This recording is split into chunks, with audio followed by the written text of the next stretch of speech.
Hospitals का दौरा करने का मकसद ये है कि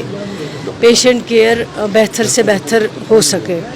और पेशेंट केयर में कोई कंप्रोमाइज़ ना हो सके, उस चीज़ को देखने के लिए हॉस्पिटल्स में विज़िट करते हैं ताकि यहाँ से लोग जो आते हैं, अटेंडेंट्स जो आते हैं, उनके साथ भी बात हो और जो डॉक्टर्स ड्यूटी पे लगाए गए यहाँ पे वो किस हद तक अपनी ड्यूटी जो है उसको अंजाम दे रहे हैं। मेन मकसद यही है क्योंकि हर जगह पे जो डॉक्टर्स की कमी तो है वो तो विरासत में मिली है हमें। पिछले 10 बरसों में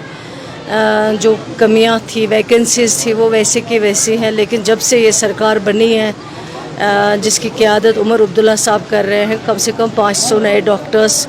दूर दराज इलाकों के लिए अपॉइंट किए गए। कई कंसल्टेंट्स जो है जो पब्लिक सर्विस कमीशन से आए हैं उनको लगाया गया है, लेकिन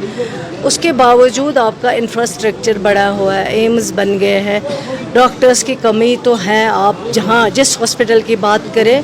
वहाँ पे कमी है, लेकिन जब से ये सरकार बनी हमने कोशिश की है कुछ हद तक इस कमी को जो है ठीक किया गया है ताकि पेशेंट केयर से ही हो। और कभी कभी शिकायत आती है कि रात में जो सीनियर डॉक्टर्स होते हैं वो प्रेजेंट नहीं होते हैं, इंटर्नशिप वाले जो डॉक्टर हमारे होते हैं उनको रखा जाता है, और अगर कहीं कोई इमरजेंसी आ जाती है, इंटर्नशिप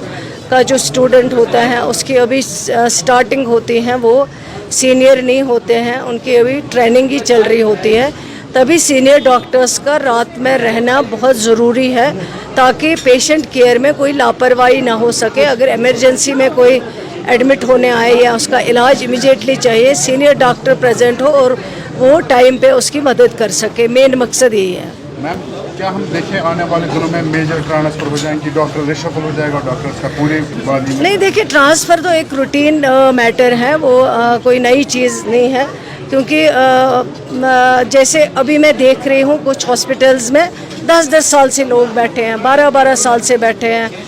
6-6 साल से बैठे हैं, 10-10 साल से बैठे हैं। उनको रिशफल करना वो बहुत ज़रूरी है, वो वक्त की ज़रूरत है, क्योंकि अगर आप चेंज नहीं लाएंगे तो आप बेटर पेशेंट केयर नहीं कर सकते हैं। वो एक रूटीन मैटर है और उसको इम्प्लीमेंट किया जाएगा, उसको लागू किया जाएगा ताकि पेशेंट केयर में ज़्यादा से ज़्यादा शफाफियत आ सके, ट्रांसपेरेंसी आ सके, लोगों को ज़्यादा से ज़्यादा सही इलाज मिल सके। मैम, आखिर पे ये सवाल जो हम मुबैना तौर पे मेडिकल नेग्लिजेंस हॉस्पिटल में देख रहे हैं, तो क्या आश्वासन आप कश्मीर के लोगों को देते हैं, क्योंकि बहुत सारा भरोसा है आप लोगों को?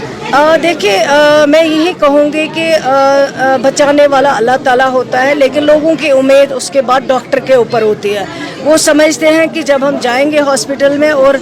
डॉक्टर पेशेंट को देखेगा वो उसको बचा लेगा। डॉक्टर को भी ये एतमाद जो है उस एतमाद पे पूरा उतरना होगा। अगर लोगों का ट्रस्ट आप पूरा नहीं कर सकते हैं, उस ट्रस्ट को बरकरार नहीं कर सकते हैं, अगर नेग्लिजेंस का केस आ जाता है उसके लिए